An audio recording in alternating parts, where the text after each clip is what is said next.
नमस्कार, मी प्रियंका गडवे, जालना बातमीपत्रामध्ये आपलं स्वागत।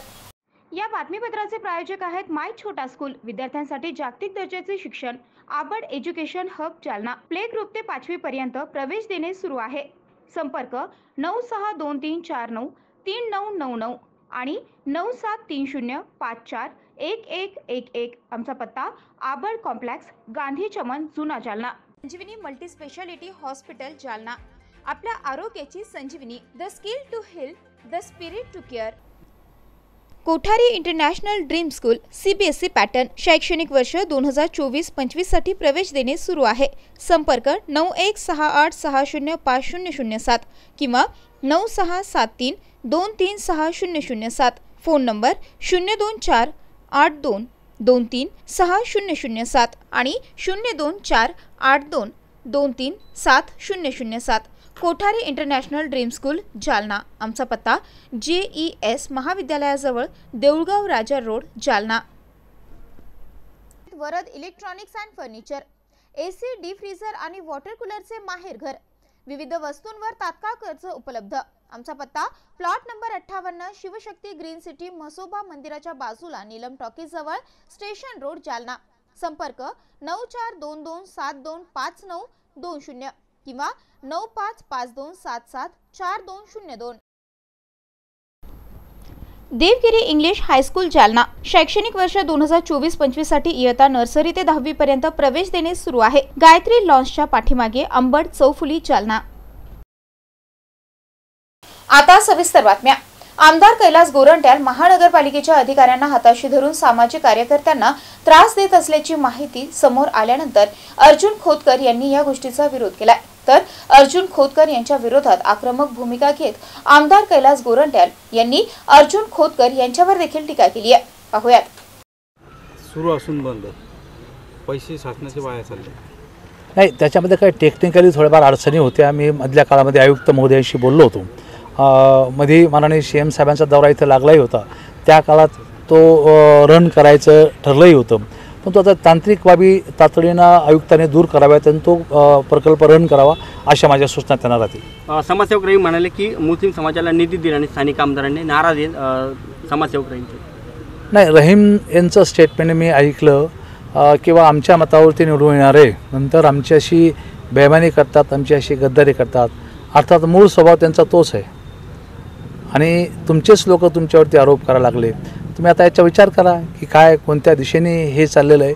तुम्हीच तुमच्या लोकांवरती कारवाई करायच्या, तुमच्या लोकांचे खोटे नाटे महानगरपालिकेतल्या कर्मचाऱ्याला, काही कर्मचाऱ्याला हाताशी धरायचं, खोट्या कारवाई करायला लावायच्या।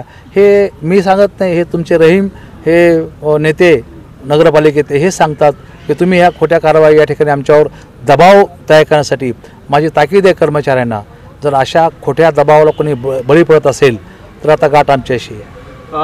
विधानसभेला काँग्रेसकडून नवीन उमेदवार द्या अशी देखील तक्रार करणार आहे नाना पटोलेकडे। हो, तो त्यांच्या पक्षाचा प्रश्न, ते त्यांचा विचार करतील, आमचा विषय नाही तो।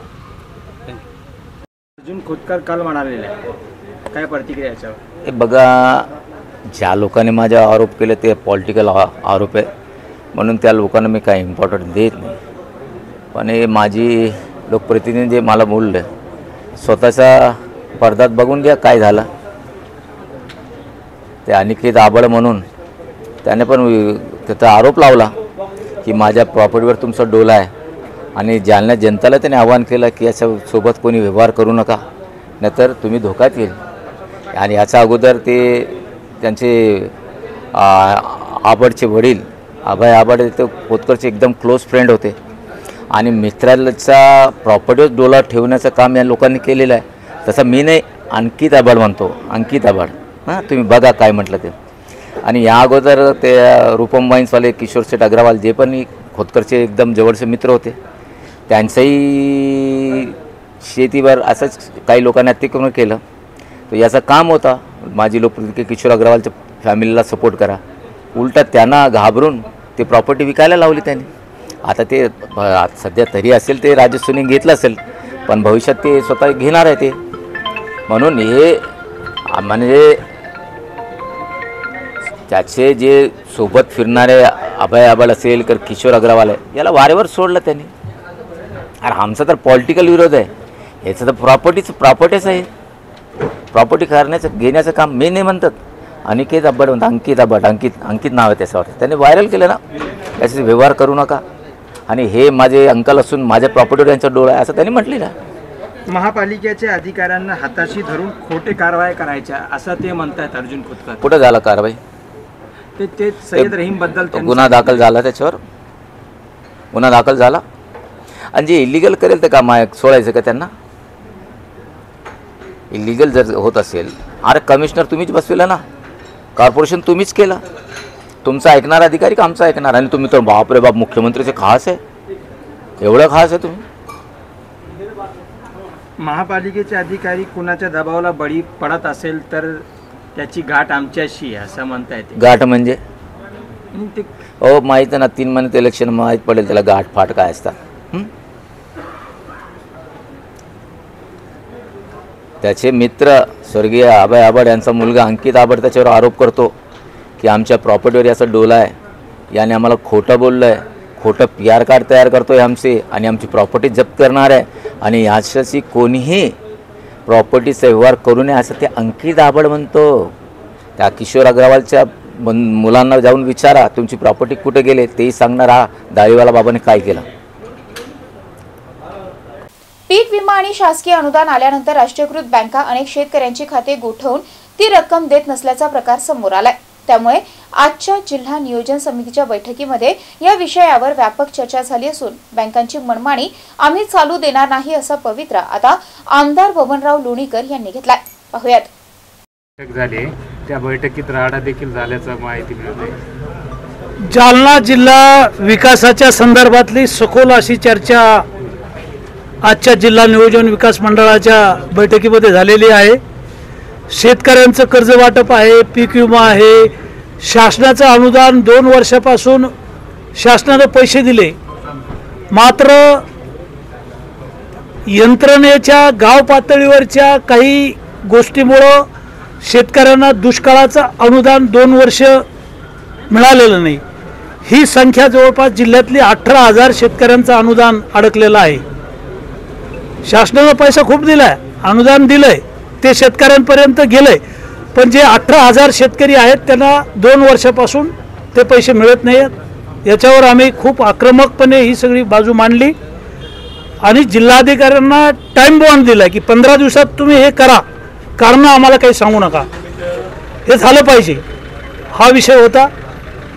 ज्या अनुदानाच्या रकमा राष्ट्रीयकृत बँका बेकायदेशीर शासनाचं धोरण असताना, शासनाचं धोरण आहे, दुष्काळाचं अनुदान आहे, गारपिटीचं अनुदान आहे, कुठलंही अनुदान, केंद्राचा पैसा राज्याचा पैसा होल्ड करता येत नाही, मात्र राष्ट्रीयकृत बँका शेतकऱ्यांचे खाते होल्ड करतात, बंद करतात आणि त्यामुळं केंद्रानं राज्यानं दिलेलं अनुदान शेतकऱ्यांना मिळत नाही.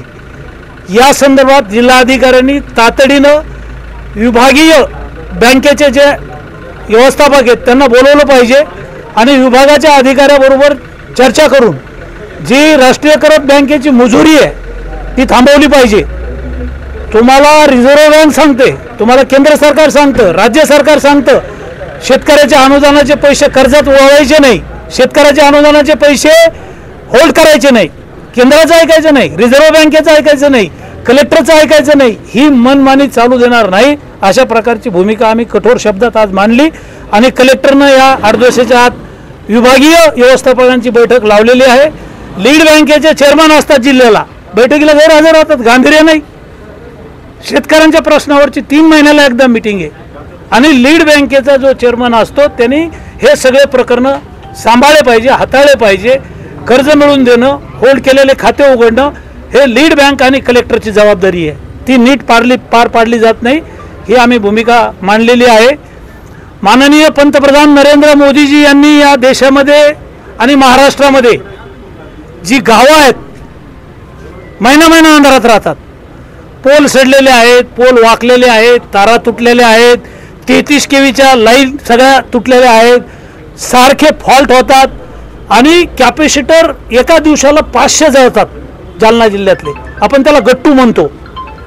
अधीक्षक अभियंता आहेत, कार्यकारी अभियंता आहेत. मी यांना विचारलं की तुमचे कॅपॅसिटर बोगस आहेत, कॉन्ट्रॅक्टर बोगस आहे, का अधिकारी बोगस आहेत? कशामुळे हे कॅपॅसिटर जळतात? त्याची वॉरंटी असते.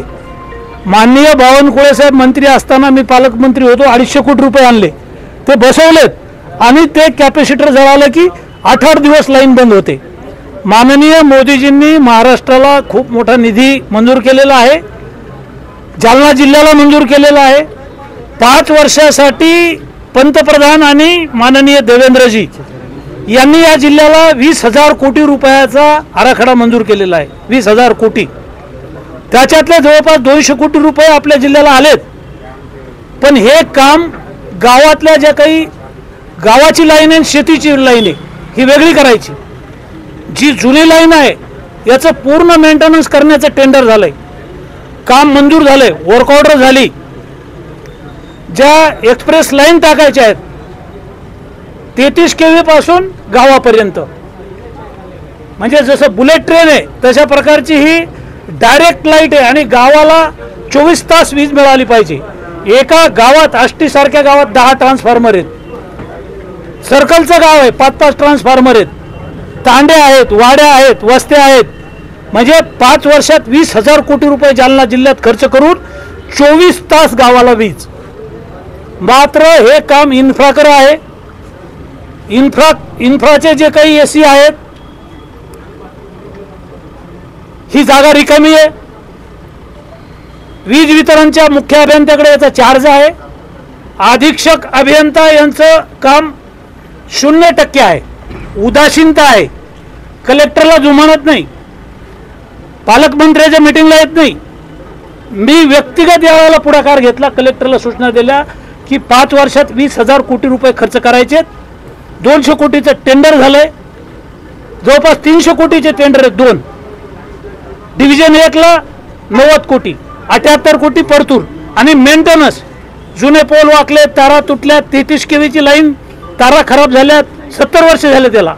तर असे 3 टेंडर झाले जिल्ह्यातले. इन्फ्रा कंपनी काम करते, मात्र इन्फ्राचे कार्यकारी अभियंता एकदाही जालन्याला त्यांनी तोंड दाखवलं नाही. इन्फ्राचे अधीक्षक अभियंता कुठल्याही साईटला जात नाहीयेत. अतिशय भोंगळ आणि गलिच्छ कारभार आहे इन्फ्राचा. या संदर्भात विधानसभेत लक्षवेधी दिलेली आहे. देवेंद्रजींना भेटून तातडीनं काम चुकार अशा अधीक्षक अभियंता, कार्यकारी अभियंत्यांना साईट पोस्टला बसवलं पाहिजे, अशा प्रकारची लक्षवेधी मी टाकलेली आहे. देवेंद्रजीला भेटणार आहे. जिल्ह्यामध्ये सुवर्ण संधी आम्हाला हे सगळे कामं करण्याची. जालना येथील राज्य राखीव पोलीस दल भरतीमध्ये मैदानी चाचणीत हेराफेरी होत असल्याचा संशय उमेदवारांनी व्यक्त केल्यानंतर शेकडो उमेदवारांनी प्रवेशद्वारासमोरच सुमारे 5 तास आंदोलन केल्याचं पाहावयास मिळालं. या प्रकरणामध्ये समादेशक आमची बाजू ऐकून घेत नसल्याची तक्रारही यावेळी उमेदवारांनी केली आहे.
सध्या राज्यभरामध्ये पोलीस भरती सुरू आहे.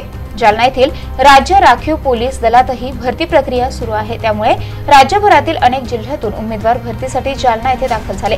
मात्र राज्य राखीव पोलीस गट भरतीमध्ये मैदानी चाचणीमध्ये हेराफेरी होत असल्याचा संशय उमेदवारांनी व्यक्त केलाय. विशेषतः 100 मीटर धावण्याच्या चाचणीमध्ये ही हेराफेरी होत असल्याचा आरोप उमेदवारांनी केला आहे. प्रशासन उमेदवारांची बाजू ऐकून घेत नसल्याने उमेदवारांनी प्रवेशद्वारावरच ठिय्या आंदोलन केलं, तर समादेशक आमची बाजू ऐकून घेत नसल्याचीही तक्रार त्यांनी केली आहे. इथं मैदानात चाचणीसाठी आलास, काय सांगते? सर, माझं नाव रवींद्र आंधळे, मी शनी शिंगणापूर इथून आलो आहे. मी SRPF 3 या ठिकाणी भरतीसाठी जालना इथं आलतो. मी भरपूर आशा वगैरे घेऊन इथं आलतो. मागच्या ग्राउंडला माझं 97चं ग्राउंड होतं. यावेळेस मी इथं आशा घेऊन आलतो की 100 मारू. विदाऊट प्रॅक्टिसचं मी 97चं ग्राउंड वगैरे केलं होतं. इथं आल्यानंतर मी म्हटलं 100चं मारू. पण इथं आल्यानंतर चिप वगैरे बघून मी वेगळंच, म्हणजे जेव्हा आमचा टाईम वगैरे आला ते आम्हाला वेगळे शॉक भेटले. म्हणजे मला एकट्याला वैयक्तिक नाही भेटला, माझं एकट्याचं अपवाद असू शकतं, पण आज आम्ही 3-4 जिल्ह्यामध्ये भरती दिली. असा एकमेव जिल्हा असा आहे की तिथं 150-200 मुलं आक्षेप घेऊन राहिले. म्हणजे हे पोलीस, इथालचं पोलीस प्रशासन ते काय करतंय आणि ते जालना जिल्ह्याचं जे SRPFचं पोलीस प्रशासन ते काय करतंय आणि कशामुळे तो प्रॉब्लेम निर्माण झाला असेल प्रॉब्लेम तो कशामुळे झालाय ते सॉल्व्ह करण्यासाठी सकट समादेशक मॅडम आमच्या समोर येऊ नाही राहिल्या, आम्हाला खोलाखोलीची उत्तर देऊ राहिल्या. आम्ही काही जनावरं नाही इथं भरती करण्यासाठी आलो, आम्ही पण मनुष्य इथं, आम्ही पण इथं अभ्यास करून आलोय. आता बरेचसे मुलं इथं असे आहेत की रोजगार मिळत नाही, काही MPSC करतात. प्रत्येकाला राज्यघटना माहिती, सगळं माहिती आहे. प्रत्येकाची इथं जवळजवळ 99% मुलं नोकर रोजगार भेटत नाही, त्या कारणाने MPSC सोडून इथं पोलीस भरती करण्यासाठी आले. आम्ही मान्य करतो की तुम्ही उच्च पदावर आहेत, तुम्ही नाही उन्हामध्ये थांबू शकत, पण आम्ही 10 तास थांबलोय, तुम्ही 1 तास तरी आमच्यासाठी द्या. तुम्ही पण माणूस आहे, आम्ही पण माणूस आहे. आणि आम्हाला 3 वाजल्यापासून उठलेलो आहे आम्हाला इतका भूक वगैरे लागलेली आहे, तरी पण आम्हाला ते आमच्या या ग्राउंड पुढं ते सगळं भुगतान आमचं विसरून गेलं. यांनी या पोलिसांनी आमच्यासमोर 3-3 वेळेस नाश्ता केला, तरी पण आमचा काही त्याच्यावर प्रॉब्लेम नाही. आमचा आक्षेप असाच आहे की आम्हाला नेक्स्ट डे आम्हाला कोणती तरी तारीख भेटावी. आणि जी भरती होती ती आज आमच्या सुद्धा फक्त आमच्या अन्याय नाही होणार. आणि एका मुलाचा आमच्या डायरेक्ट असा टेस्टला हात लावून असं उपसून घेण्यात आला. म्हणजे ही कोणती पोलीस प्रशासन लोकशाहीमध्ये राहतोय आपण, हे अशी हुकुमशाही नाही चालणार ना पोलिसांची. आणि काय नाव तुझं? माझं रवी आंधळे नाव. ॲडव्होकेट विजय बद्रीनाथ कदम. सर, जे सकाळपासून 5 घंट्यापासून ही मुलं या ठिकाणी थांबलेली आहेत, उन्हात बसलेली आहे, सकाळपासून जेवण नाही, काहीच नाही. सगळ्यात महत्त्वाची गोष्ट अशी की कमांडंट मॅडमला यांनी वारंवार विनंती केलेली आहे की बाबा आमच्यासोबत अशी घटना घडली की जो 100 मीटरचा जे स्कोर आहे तो तेवढा जो समोर पळतोय आणि त्याला कमी मार्क आणि जो पडून सुद्धा त्याला जादा स्कोर येतोय, अशा पद्धतीचं त्यांचं म्हणणं आहे. आज रोजी कमांडर मॅडम जर समोर आल्या, त्यांनी जस्टिफिकेशन द्यावं. पोरांना 5 तास झाले पोरं या ठिकाणी बसून आहेत, त्यांच्यावर अन्याय होईल अशा कुठल्याही प्रकारची गोष्ट प्रशासनाने करू नये. आज रोजी हा प्रशासनाचा भाग आहे, युवा पिढी आहे. आज रोजी जर हे डिमोटिव्ह झाले, यांच्यासोबत जर अन्याय झाला तर मग प्रशासनाने काय करायचं? जर हीच भविष्य आहे, जर यांनाच जर न्याय मिळत नसेल, सर्वसामान्य माणसाला काय न्याय मिळणार आहे? चोऱ्या करायचं का? मी आज या सर्व मुलांचं एवढंच म्हणणं आहे, सर आमचा जो स्कोर आलेला आहे पुन्हा आमची रनिंग घ्या, जर स्कोर सेम आला तर आम्ही ग्राउंड सोडू.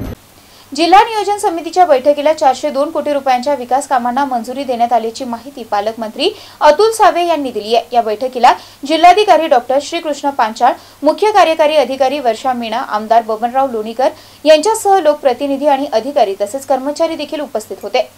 नियोजनमध्ये जो 402 कोटी रुपयांची तरतूद करण्यात आली होती आणि आम्हाला आनंद आहे की आम्ही 100% निधी खर्च केला आणि सगळ्या नियोजनच्या माध्यमातून ज्या हेड्समध्ये जे निधी होता तो पूर्णपणे आमचा खर्च झालेला आहे.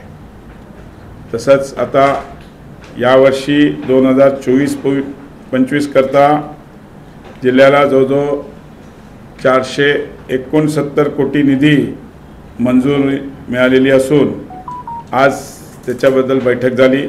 त्या बैठकीमध्ये पुढच्या काळामध्ये तो खर्च करण्याच्या संबंधित सगळ्या सूचना ज्या त्या खात्याला देण्यात आलेल्या आहेत.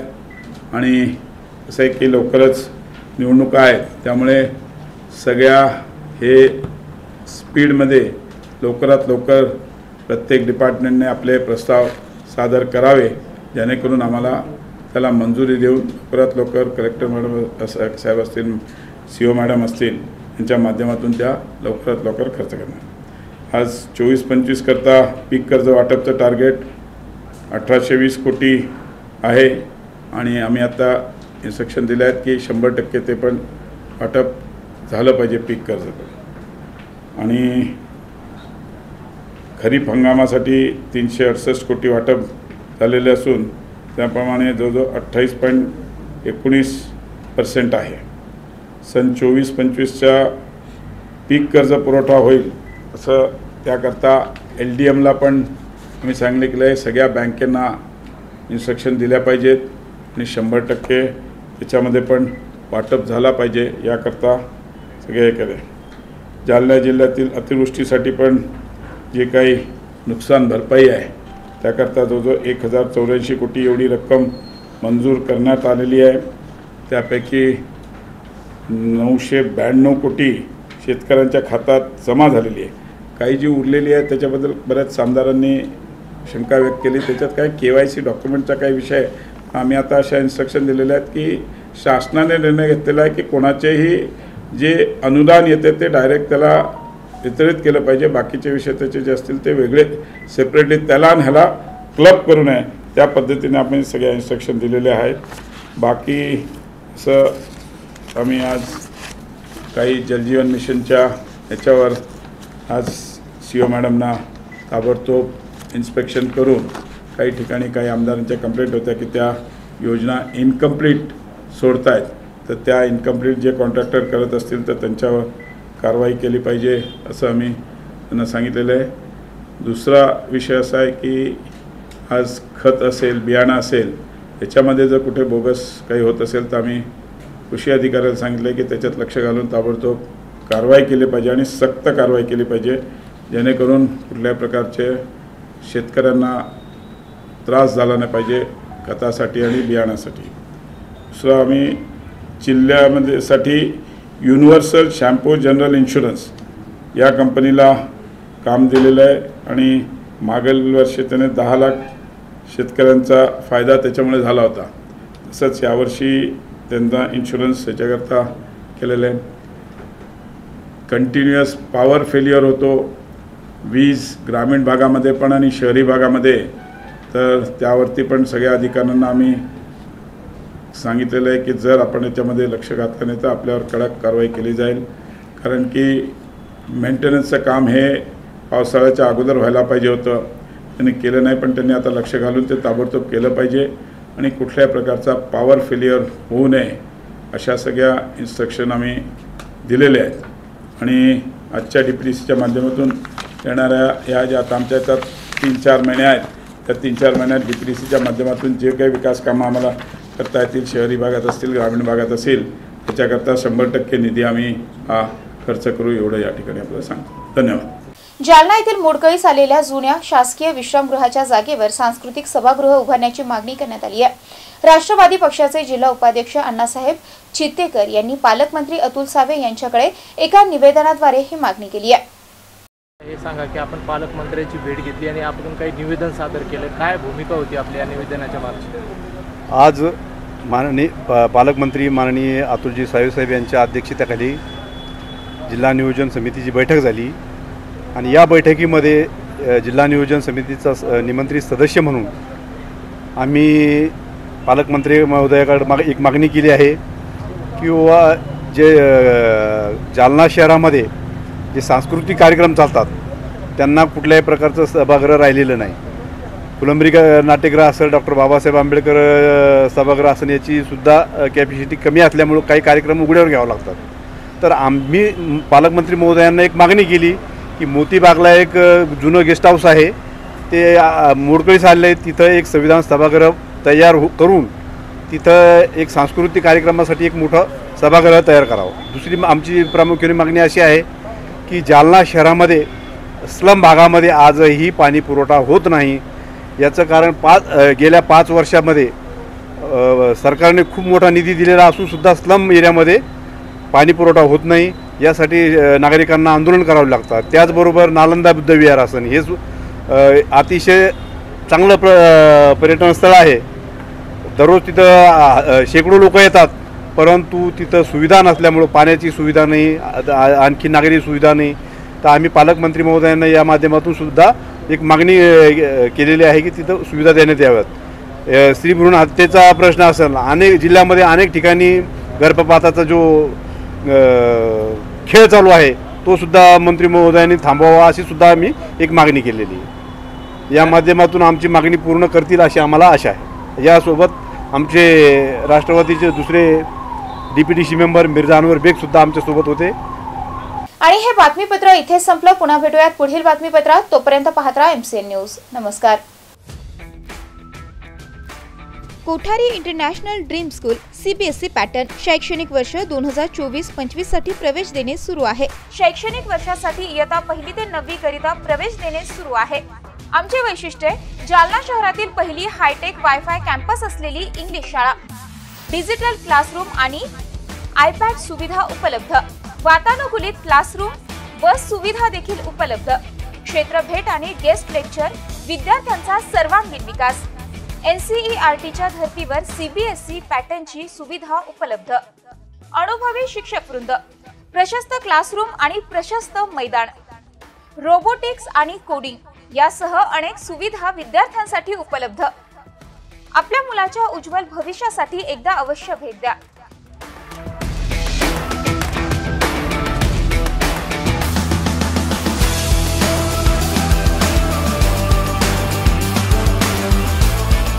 Kothari international dream school, JES महाविद्यालयाजवळ, देऊळगाव राजा रोड, जालना. संपर्क 9673236007 किंवा 9067791007. आपको कलेक्टर साहिबा के हाथों से इनामी घर मिल रहा है. आपका घर बहुत सुंदर होगा ना? अरे नहीं बेटा, हम तो बहुत छोटे आदमी हैं। चाचू डोंट वरी, मैं बड़ी होकर आपके लिए और सबके लिए मजबूत और सुंदर घर बना के दूंगी। कालिका सरिया लाना मत भूलना। कालिका TMT सरिया कंक्रीट से करे मजबूत जोड़ और भूकंप संग आग से लड़कर घर को दे दीर्घायु। कालिका सरिया मैं भूली नहीं। बेटिया आप कलेक्टर। कालिका TMT, फैसला जो मजबूत हो।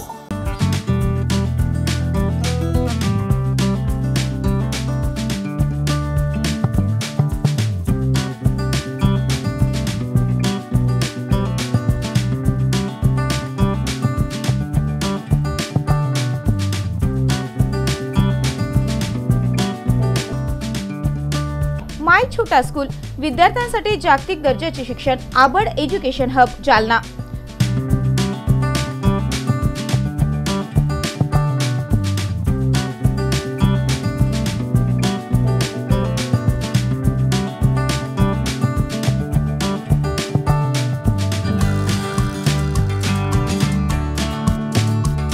Pre nursery, nursery, LKG, UKG, 1ली ते 10वी. शाळेची वैशिष्ट्ये: CBSE अभ्यासक्रम, जागतिक दर्जाची शिक्षण पद्धती, विद्यार्थ्यांच्या बौद्धिक विकासावर जास्त भर. अद्ययावत वर्गखोल्या, स्वच्छ सुंदर क्रीडांगण, शहराच्या मध्यभागी असलेले शालेय संकुल, विद्यार्थ्यांना ट्युशनची खास सुविधा. आजच आपल्या पाल्यांचा प्रवेश निश्चित करा. माय छोटा स्कूल, आबड कॉम्प्लेक्स, गांधी चमन, जुना, जालना. संपर्क 9623493999 किंवा 9730541111. शाळेची शिक्षक भरती सुरू असल्याने पात्र उमेदवार शाळेमध्ये अर्ज करू शकतात. Varad electronics and furniture, branded उत्पादनांचे भव्य दालन.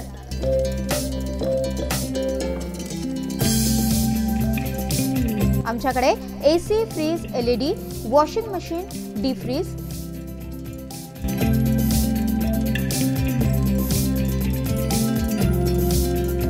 सोफा सेट, कॉट, कपाट, टेबल, खुर्च्या यासह सर्व प्रकारचे इलेक्ट्रॉनिक साहित्य आणि फर्निचर योग्य दरात मिळेल. इलेक्ट्रॉनिक उत्पादने आणि फर्निचरसह लग्न साहित्य खरेदीवर विशेष सवलत देखील उपलब्ध. लग्न साहित्यावर हमखास गिफ्ट. विविध वस्तूंवर तात्काळ कर्ज उपलब्ध. AC, डीप फ्रीझर आणि वॉटर कूलरचे माहेर घर.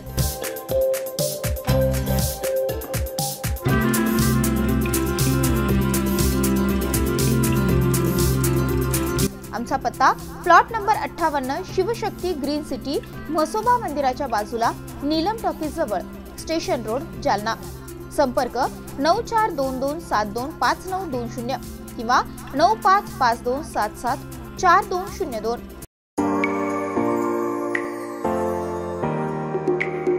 SRPSSH द्वारा संचलित विश्वशांती ज्ञानदीप कनिष्ठ महाविद्यालय इंदेवाडी जालना. कला वाणिज्य आणि विज्ञान कनिष्ठ महाविद्यालय. इयत्ता 10वी 11वी आणि 12वी उत्तीर्ण विद्यार्थ्यांचे हार्दिक अभिनंदन. यशाची परंपरा कायम ठेवत शैक्षणिक वर्ष 2024-25 साठी इयत्ता 11वी 12वी कला वाणिज्य आणि विज्ञान शाखेला प्रवेश देणे सुरू आहे. मार्च 2024 चा घवघवीत निकाल. कला शाखा 99.40%, वाणिज्य शाखा 99.50% आणि विज्ञान शाखा 100%. कला शाखेतून राहुल शेळके प्रथम, शीतल गवारे द्वितीय, वाणिज्य शाखेतून रोहित धांडे प्रथम, मनीषा धोत्रे द्वितीय, तर विज्ञान शाखेतून प्रज्ञा लाटे प्रथम, तरुण जिंदल द्वितीय आणि प्रज्ञा अंबस्कर तृतीय. महाविद्यालयाची वैशिष्ट्ये: डॉक्टर बाबासाहेब आंबेडकर स्वाधार योजनेसह शासनाकडून मिळणाऱ्या सर्व शिष्यवृत्ती उपलब्ध.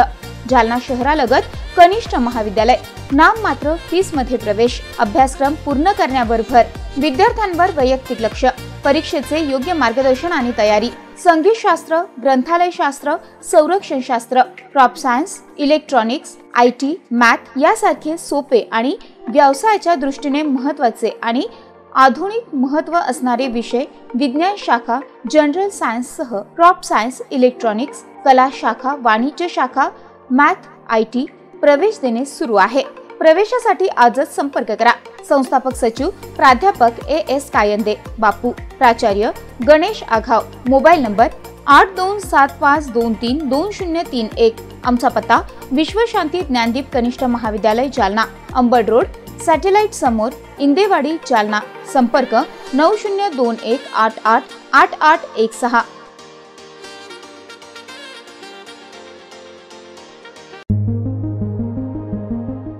Devgiri English high school Jalna. शैक्षणिक वर्ष 2024-25 साठी इयत्ता नर्सरी ते 10वी पर्यंत प्रवेश देणे सुरू आहे. आमची वैशिष्ट्ये: सर्व सुविधांनी युक्त नवीन इमारत, विद्यार्थ्यांसाठी बस सुविधा, उच्च शिक्षित कुशल शिक्षक वर्ग, मर्यादित प्रवेश, वेळोवेळी शैक्षणिक सहलीचं आयोजन. देवगिरी इंग्लिश हायस्कूल, गायत्री लॉन्सच्या पाठीमागे, अंबड चौफुली जालना. संपर्क 9623756132 किंवा 9028943704 किंवा 9371261777 आणि 9822456366.